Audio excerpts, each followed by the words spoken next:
Mesdames et messieurs, bonjour. Merci d'être avec nous et bienvenue à votre magazine de santé et diagnostic. Le mois d'août est consacré à l'allaitement maternel. Le lait maternel est donc une source d'eau et d'aliments dont les nourrissons ont besoin pendant les 6 premiers mois de vie. Nous allons justement parler des avantages qu'offre le lait maternel chez la mère et chez le nourrisson. Et nous allons nous entretenir avec 2 spécialistes. Il s'agit d'abord du docteur Annie Mitelezi, administrateur chargé de nutrition UNICEF RDC. Nous avons également M. Sabouni Damien, il est chef de division communication au programme national de nutrition. Avec nos 2 invités, nous allons parler du bien fondé de l'allaitement maternel et même du lait maternel que nous donnons à nos enfants. Docteur Annie, je vous dis merci de nous recevoir chez vous et je vous salue. Vous n'êtes même plus à présenter. J'aurais commencé par vous poser la question parce que plusieurs fois nous avons fait des émissions avec vous et vous êtes habitués avec nos téléspectateurs. Nous aimerions que vous nous parliez de l'initiative Plus Fort avec le lait maternel uniquement, parce que nous avons appris que cette initiative ne concerne pas seulement la République démocratique du Congo. Merci. Effectivement, l'initiative Plus Fort, c'est une initiative régionale. Et donc, il s'agit des pays de l'Afrique du Centre et de l'Afrique de l'Ouest qui font l'initiative. Et donc, nous, pour la RDC, nous avons commencé cette initiative en 2020. Il y a d'autres pays qui ont commencé un peu plus tôt, en 2018, 2019, mais pour la RDC, c'est 2020. Mais l'objectif est d'aider nos populations, nos communautés, nos mères à allaiter exclusivement sans eau ni autre chose. Parce qu'on a constaté que les enfants, avant 6 mois, on leur donnait de l'eau. C'est le cas aussi de la RDC. Donc, on leur donne de l'eau, on leur donne l'aliment de complément au moment où ils ne sont pas censés manger. C'est la raison pour laquelle on est en train de pousser cette initiative pour essayer un peu d'inverser les tendances. Et en termes de chiffres, est-ce qu'on peut avoir une idée sur le taux d'enfants qui sont allaités au sein pendant les 6 premiers mois de leur vie? Effectivement, on peut dire que la situation s'améliore, mais on n'est pas encore au rendez-vous. Donc, il y a 54% des enfants qui sont allaités exclusivement. S'il faut essayer d'estimer en termes de nombre d'enfants, si on a 10 enfants, donc 5 enfants sur 10 en RDC sont allaités. Donc, c'est donc la moitié. La moitié. Alors que l'allaitement, c'est un droit. Pourquoi priver les droits aux 5 autres enfants? Et donc, raison pour laquelle on est en train de sensibiliser, je pense que même vous les journalistes, l'émission qu'on est en train de faire, donc les médias, donc je pense que vous allez essayer d'aider pour que la pratique de donner de l'eau puisse quitter et que nos enfants puissent être allaités exclusivement de 0 jusqu'à 6 mois parce que leurs besoins se trouvent dans le lait maternel. Merci beaucoup. Je reviens à vous. Le temps pour moi de poser la question à M. Sabouni, à qui je dis déjà bonjour. Bonjour. Merci d'être là. Et je voudrais savoir, cette année, quel genre d'activité vous avez prévu ou vous êtes déjà en train de réaliser dans le cadre du mois d'août qui est consacré à l'allaitement maternel? Ok, merci pour cette question. Pour cette année, nous avons d'abord commencé par lancer un message à la nation. C'est le ministre de la Santé publique, Hygiène et Prévention qui a lancé un message à la nation pour appeler toute la nation congolaise à soutenir, à promouvoir l'allaitement maternel en RDC. Et après ça, ce message a été diffusé dans toutes les chaînes de radio et de télévision, au niveau national comme au niveau provincial. Et après ça, nous avons eu à briefer les journalistes, les professionnels des médias, pour ce qui concerne l'importance de l'allaitement maternel et les codes congolais. Et les journalistes aussi, à leur niveau, sont allés diffuser ce message dans leurs différentes chaînes. Et à part ça, nous avons estimé que pour cette année, comme le thème c'est intensifier l'allaitement, éduquer, soutenir et promouvoir, nous nous sommes dit que nous devons aller vers les prestataires qui travaillent dans les structures sanitaires. Et là, nous sommes allés dans les structures sanitaires, trouver les prestataires sur terrain pour les appeler aussi à soutenir ces processus qui est en regain dans ce pays. Vous voyez que, comme le Dr Annie venait de le dire, il y a 5 enfants sur 10 qui bénéficient de l'allaitement maternel exclusif. Mais si vous rentrez dans l'allaitement, la mise au sein dans l'équipe sur l'accouchement, vous trouverez qu'il n'y a que 47% seulement d'enfants qui sont mises au sein à la maternité. Et pourtant, quand on voit les statistiques actuellement, dans notre pays, la dernière enquête mixte qui a été menée a montré que sur 100 enfants qui naissent dans ce pays, 81 sont nés dans la maternité. C'est-à-dire entre les mains des prestataires. Mais malheureusement, il y a encore des enfants qui ne bénéficient pas. Apparemment, les prestataires ne travaillent pas bien. Bon, ils travaillent, mais ils n'ont pas encore atteint l'objectif que nous visons.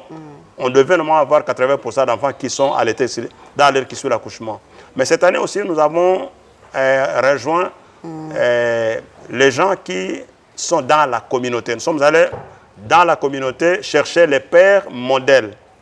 Les mères modèles qui ont réussi à faire ça et qui ont partagé leur expérience avec d'autres mères dans la communauté.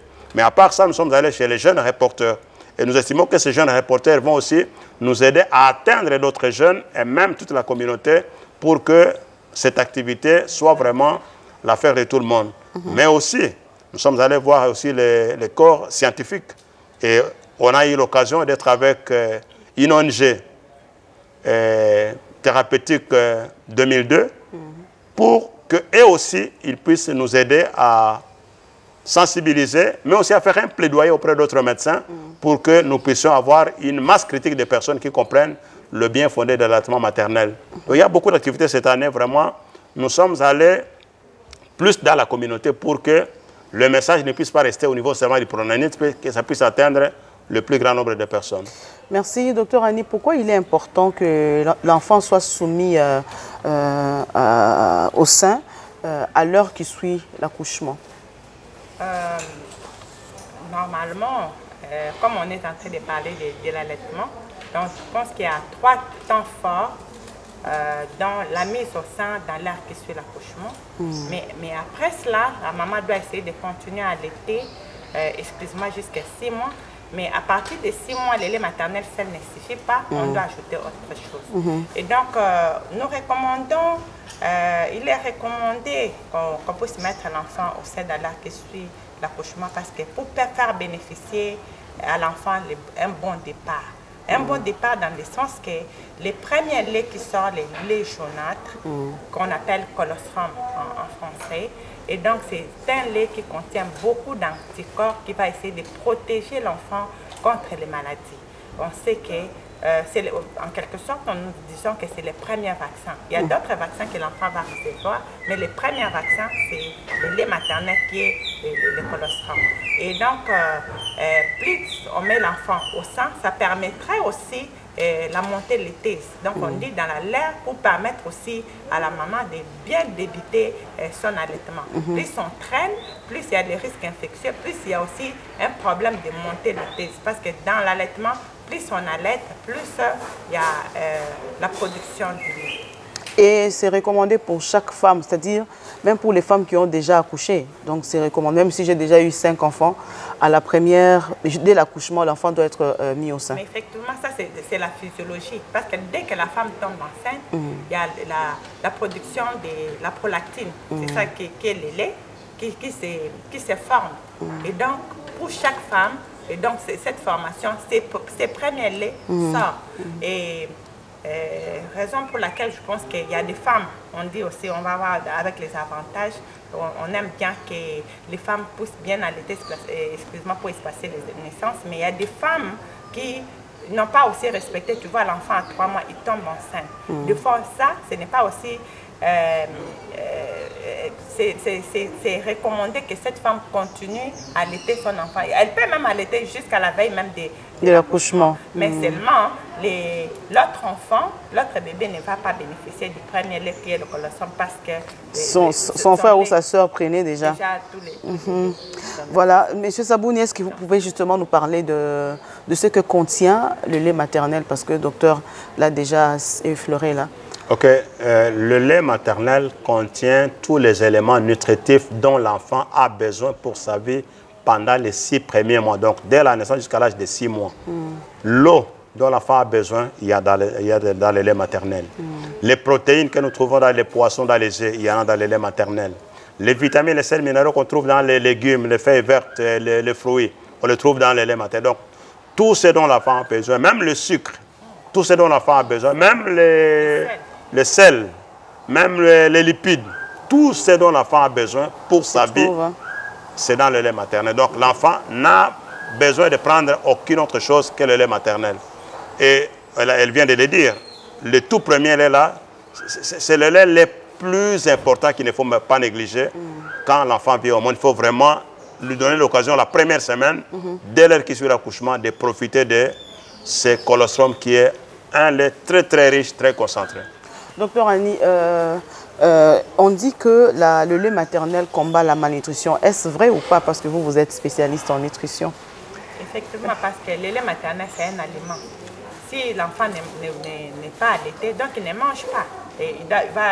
S'il n'est pas bien allaité, il va développer la malnutrition. Ou bien si on lui donne autre chose avant 6 mois, il va développer la malnutrition. Effectivement, le lait maternel combat la malnutrition, parce qu'on sait aussi que parmi les avantages, on sait que le lait maternel aide aussi au développement du cerveau de l'enfant.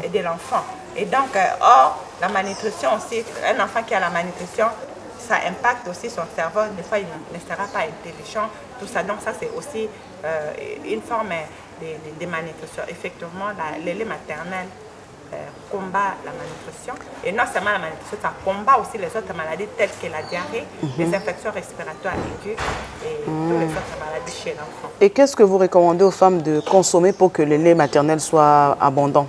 Lorsqu'elle n'était pas enceinte, si elle mangeait 2 fois, elle va ajouter une troisième fois. Une troisième fois. Une troisième fois, ce n'est pas seulement, ça doit être les foufous, non, ça peut aussi même être un morceau de pain, même un fruit, mais c'est seulement qu'elle puisse ajouter quelque chose en plus de ce qu'elle avait l'habitude de consommer. Maintenant, lorsque la femme allait, il est recommandé à cette femme de prendre au moins 2 repas supplémentaires. Elle peut tout manger, mais étant donné que comme elle doit beaucoup manger, elle doit beaucoup aussi privilégier les aliments comme les légumes contenant beaucoup de sauce, tout ça. Mais on sait aussi que dans nos milieux, il y a aussi les aliments qui sont galactogènes.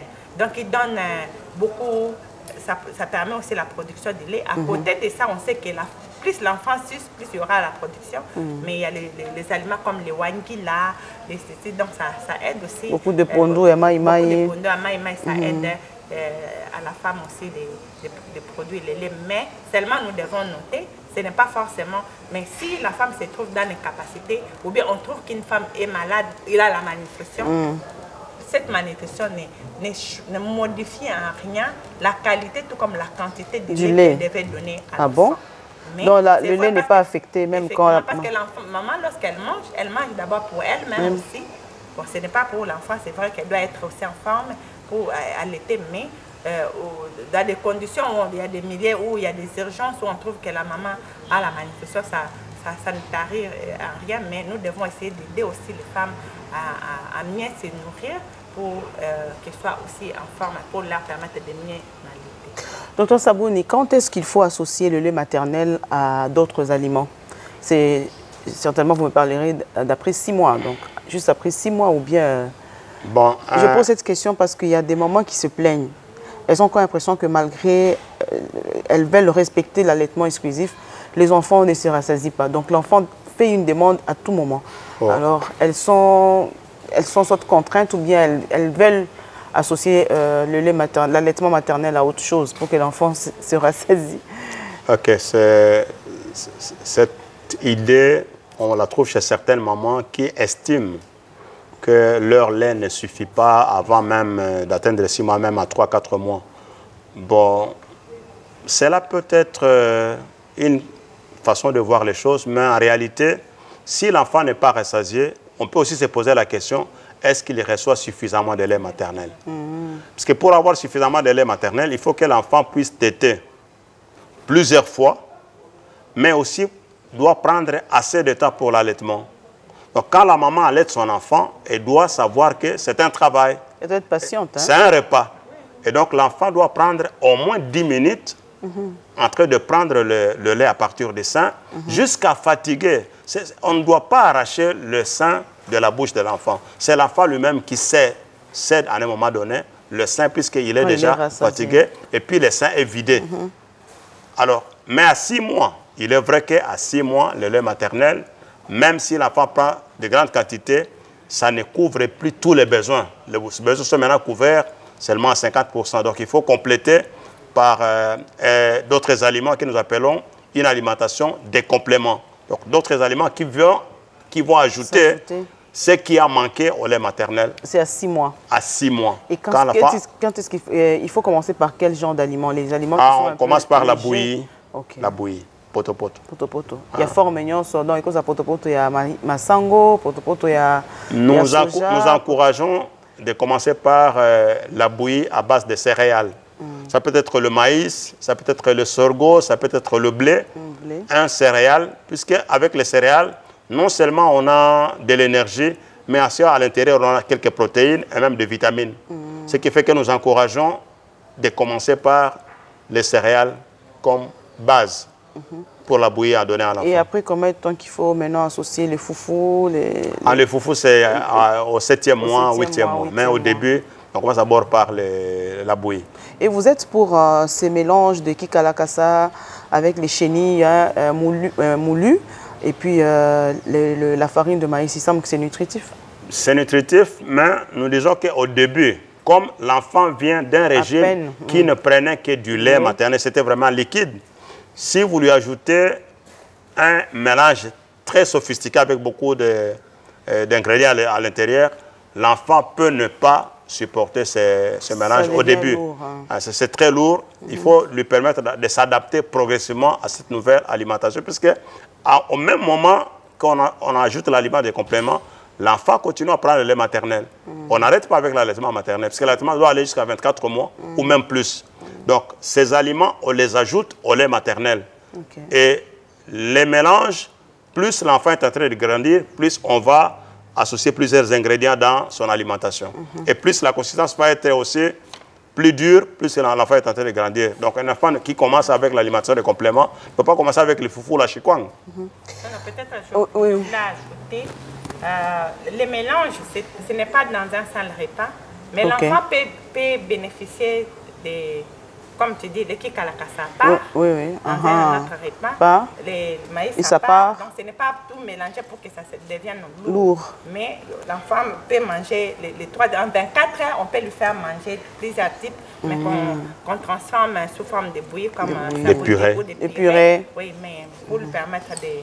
Mais pas dans un même repas. Oui. Docteur, donnez-nous un peu l'avantage de l'allaitement maternel. Ça, on sait pour l'enfant, mais plus pour la maman. Il semble qu'il y a aussi des avantages. Oui, il y a beaucoup d'avantages pour la mère. Et donc,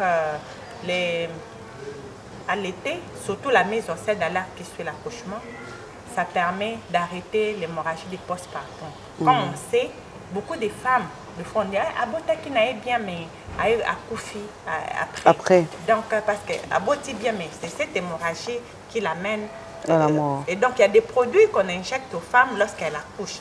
Or, si on met la femme au sein, il y a une hormone qu'on appelle ocytocine. C'est cette ocytocine qu'on injecte les femmes comme un médicament, mais qu'elle peut recevoir, qu'elle peut produire naturellement en mettant l'enfant au sein. Et donc, ça aide à cette femme qui voulait faire l'hémorragie, que cette hémorragie soit arrêtée. Mais également, les femmes qui ont essayé d'allaiter, qui allaitent, donc, ils sont aussi protégés par les cancers des seins ou les cancers des ovaires, qui sont les deux types de cancers qui tuent beaucoup de femmes. Et également, c'est une méthode, ça peut constituer aussi une méthode contraceptive pour elle. Si vraiment la maman arrive à respecter l'allaitement maternel exclusif, donc elle respecte la fréquence, elle allaite l'enfant 8 à 12 fois, et joue comme la nuit, elle ne donne pas autre chose, donc elle aura aussi à espacer la naissance, mais aussi, pour elle aussi, ça va développer ses liens affectifs avec l'enfant. Donc le lait maternel, l'allaitement constitue aussi un contraceptif? Exactement, ça constitue un contraceptif, ça permet à la maman d'espacer les naissances, de ne pas tomber brusquement enceinte. Et je vous retiens pour que vous nous parliez d'une réglementation dont dispose la République démocratique du Congo pour le code de commercialisation, je crois, des substituts du lait maternel. Effectivement, la RDC, depuis mars 2006, dispose d'un code congolais de commercialisation des substituts du lait maternel. Et donc, les substituts du lait maternel, ça veut dire donc, quelque chose qui remplace partiellement ou totalement le lait maternel. Or, ces codes existent et il est interdit dans ces codes de faire les publicités, de faire les publicités même dans les médias, que ce soit les médias, dans la télévision, dans les télé, les réseaux sociaux. Et donc, c'est interdit aussi que les fabricants puissent le vendre, mais curieusement, nous voyons ces malheureusement partout. Donc, on ne peut pas les donner chez l'enfant avant l'âge de 6 mois. Mais il y a des cas exceptionnels. Ces enfants exceptionnels ne sont pas nombreux. Donc, c'est le cas, par exemple, dans le contexte, par exemple, d'Ebola. Parce que la maladie à virus Ebola passe par le lait maternel. Et donc, une mère qui a l'Ebola ne peut pas allaiter. Ou si son enfant a Ebola, ne peut pas, parce que c'est vraiment la contagiosité est très élevée. Et donc, elle ne peut pas allaiter. À celle-là, on peut donner des substituts le temps qu'on la traite, qu'elle se rétablisse. Mais également, il y a des mamans, une mère qui est décédée, à ce moment-là, on peut... Mais une mère qui est en vie, elle-même, elle est là, donc elle dispose du lait, et donc le bon Dieu a mis le lait, qui est l'aliment de l'enfant chez elle, c'est à elle de savoir que je dois donner le lait. Mais curieusement, de plus en plus, on est en train de voir, c'est comme si c'est à la mode. Donc, si tu ne donnes pas les substituts du lait maternel, c'est comme si tu es moins femme, ou bien ça montre que tu n'as pas de moyens, tu n'as pas d'argent pour montrer. Et ces codes à côté des substituts du lait maternel, à part le lait, mais il y a aussi les aliments des compléments. Mais également, ces codes interdisent l'utilisation des biberons. Les biberons est contre-indiqué, tout comme les tétines. Et donc, deux fois, comme on dit, les femmes qui travaillent, au cas où nous devons essayer d'exprimer, ou bien on va laisser les laits, on doit les laisser dans les gobelets et non dans un biberon. Pourquoi on ne met pas dans les biberons? Parce que comment on appelle ça? La tétine remplace directement le sein. Bon, ce n'est pas que la tétine remplace le sein, mais également aussi c'est l'usage, le nettoyage, l'hygiène. La façon dont la tétine souvent, est c'est pas respecté. Il y a des laits respecté. qui restent. Et donc, si on ne nettoie pas bien, et donc c'est ça qui sera la source de la diarrhée maladie. chez l'enfant. Et donc, c'est ça qui va essayer d'entraîner que cet enfant puisse nous quitter, puisse mourir. Quoi. Ok, merci beaucoup, Docteur Annie. J'espère que vous avez, ou bien Monsieur Sabouni, vous avez un tout dernier mot à adresser à ces milliers de téléspectateurs qui vous suivent. Oui, le mot que nous voulons lancer à tout le monde, c'est que l'allaitement n'est pas l'affaire de la femme seule qui allaite, mais c'est l'affaire de tout le monde, même le mari, même les grands-mères, même les tantes, les leaders d'opinion, les églises, tous nous devons encourager la maman, la soutenir pour qu'elle puisse allaiter l'enfant, puisque c'est pour l'intérêt et de l'enfant, et de la mère, et de toute la communauté. Merci beaucoup. Docteur Annie, vous avez quelque chose à ajouter? Oui, je voulais essayer d'ajouter pour essayer, comme on était en train de parler du code, et le code date de 2006, et donc je pense que le PRONANIT, avec ses partenaires, on est en train de faire des efforts pour essayer un peu de vulgariser, parce que la vulgarisation était faible, mais je pense que les jours qui suivent, on est en train d'aller pour amener ça sous forme de loi, parce que ça sera maintenant opposable à tout le monde pour que tout le monde puisse se respecter et permettre à la RDC d'améliorer les taux d'allaitement, parce qu'on veut aller à 65% d'ici 2025. Au lieu qu'on s'arrête à 54%. Exactement. Merci beaucoup. Merci à nos invités de nous avoir accordé ce temps pour que nous puissions échanger sur l'allaitement maternel. Non seulement l'allaitement maternel, mais il s'agit aussi de l'allaitement maternel exclusif. C'est-à-dire les enfants doivent être soumis au sein dès leur naissance jusqu'à l'âge de 6 mois. C'est après qu'on pourra associer d'autres aliments, des compléments, mais la maman peut continuer à allaiter l'enfant jusqu'à l'idéal, d'ailleurs c'est jusqu'à 2 ans, Docteur Annie. Ça permet la croissance de l'enfant et ça permet aussi, ça crée un lien d'affection entre la maman et l'enfant. Et ça épargne l'enfant de toutes les maladies, notamment diarrhéiques, de la malnutrition. C'est de ça que nous avons parlé avec nos invités, chers parents, chères mamans. Ne vous sentez pas humiliés ou bien diminués lorsque vous demandez d'allaiter vos enfants, même quand vous êtes au boulot, même quand vous êtes à l'église, même quand vous êtes au marché. Ce n'est pas un geste honteux. Hein. Vous devez allaiter vos enfants pour qu'ils soient en bonne santé. Nous disons merci à nos invités et nous rappelons que nous avions été reçus par Dr Annie Mitelezi, qui est administrateur chargé de nutrition à l'UNICEF RDC. Et nous avions aussi comme invité M. Sabouni Damien. Il est chef de division communication au programme national de nutrition. C'est avec eux que nous avons eu toutes les informations liées à l'allaitement maternel et surtout les avantages de l'allaitement maternel exclusif. Merci à vous de nous avoir reçus. Merci à l'équipe technique qui a permis à ce que nous puissions nous retrouver chez vous. Et merci à vous qui nous avez suivis avec beaucoup d'attention. Restez branchés sur nos antennes et à très bientôt. Au revoir. Au revoir.